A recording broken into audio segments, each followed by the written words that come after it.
My name is Suzanne Sterling. I'm one of the co-founders of Off the Mat Into the World, and I'm also the founder of Voice of Change. Today I'm going to talk about what it means to find our voice, both personally and collectively.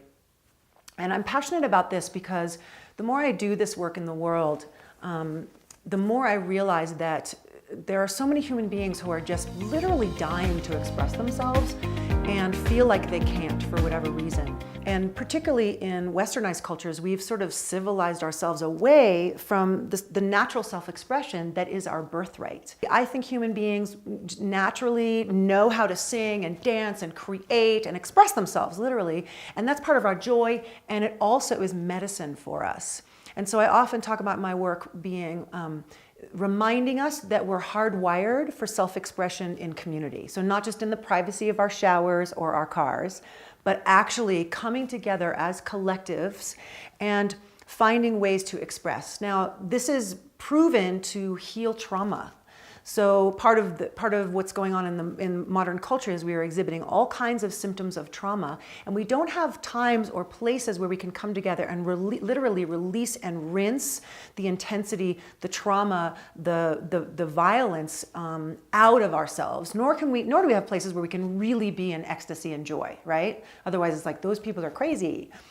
So I want to normalize the idea of finding our voice, and I know that that is a profound piece for a lot of people. There's this, I meet so many people who are like, I really want to express myself. I really have these truths I want to speak, but I'm terrified. Or I really want to sing, but I'm terrified. And so it's no joke to begin to heal the wounds of the throat. And many people in the wellness world have done a lot of work on themselves, but then when it comes to that final frontier, if you will, of speaking their truth or even expressing their creativity, it all shuts down. I understand that the healing of the throat is a profound multi-layered process. It has to do with understanding what is my truth? What is the truth of my authentic self that lies underneath the conditioning of my family, perhaps my religion, perhaps everything I was taught in school? And how can I begin to understand what are the truths that are bubbling up within me that I continually push down? What is the voice of my inner critic? When does it come in and say, no, that's not safe? And how can I gently work with the inner critic to be able to tell more and more of my truth to myself first and then to others?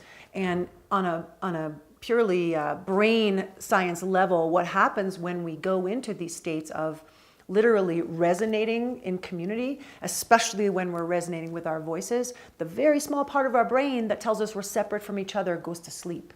So when we come together as collectives in community, when we sing together, when we dance together, when we move together, when we breathe together, it creates something greater than the sum of its parts, and it heals us from the inside out. It's profound, and yet we're terrified of it.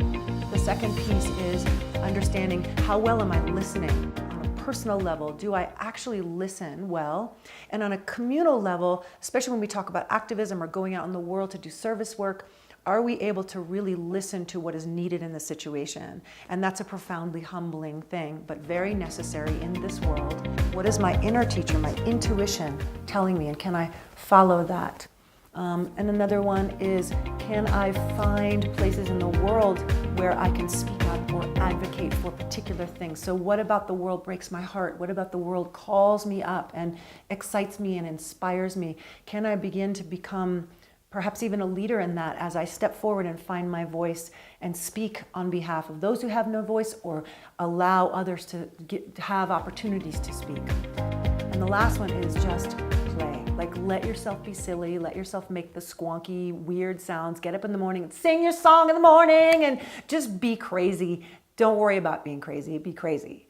And that is my advice to you in terms of just letting yourself live a life of full self-expression, full creativity, and wellness.